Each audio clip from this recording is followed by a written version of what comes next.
Shalom bien-aimés dans le Seigneur, que la paix et la grâce de Dieu soient sur vous. Tout au long de cette semaine, nous allons avoir une série de messages intitulés « Le Notre Père ». Oui, c'est la prière qui se retrouve dans Matthieu 6 à partir du verset 9 jusqu'à 13. Donc sans plus tarder, commençons.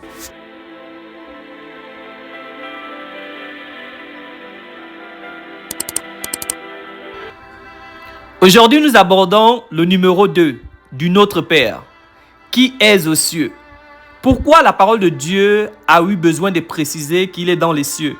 Parce qu'en réalité, qui est dans les cieux, ça renvoie à une place d'autorité. C'est comme un enfant qui dit « Mon père qui est président, mon père qui est le roi ». Pourquoi il précise? C'est pour montrer l'autorité de son père. C'est pour montrer que mon père est capable de tout. Selon la parole de Dieu dans Genèse 1 au verset 1, la parole de Dieu nous dit que Dieu créa d'abord les cieux avant de créer la terre. Et nous savons que les cieux dominent sur la terre. Et donc quand tu dis notre Père qui est aux cieux, tu es en train de montrer que celui qui est là-haut a la capacité de dominer mes situations sur terre, a la capacité de réaliser ce que je lui demande parce qu'il est dans les cieux. Et en réalité aussi, ça nous renvoie à la sainteté de Dieu. Parce que le ciel, on sait que c'est un endroit parfait. On sait que c'est un endroit de sainteté. Et ça veut dire que moi, en tant que fils, je dois aussi vivre dans la sainteté. Notre Père, qui est dans les cieux, il n'est pas sur la terre. C'est-à-dire qu'il n'est pas limité par tous les gouvernements, par toutes les lois de la terre.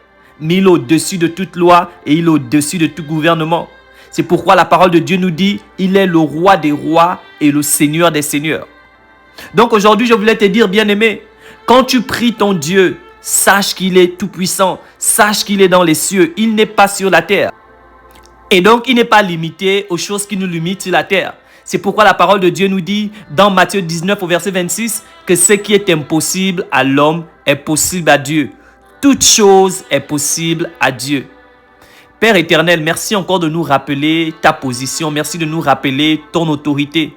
Car toi, tu es omnipotent, c'est-à-dire que tu peux tout. Tu es omniprésent et tu es omniscient.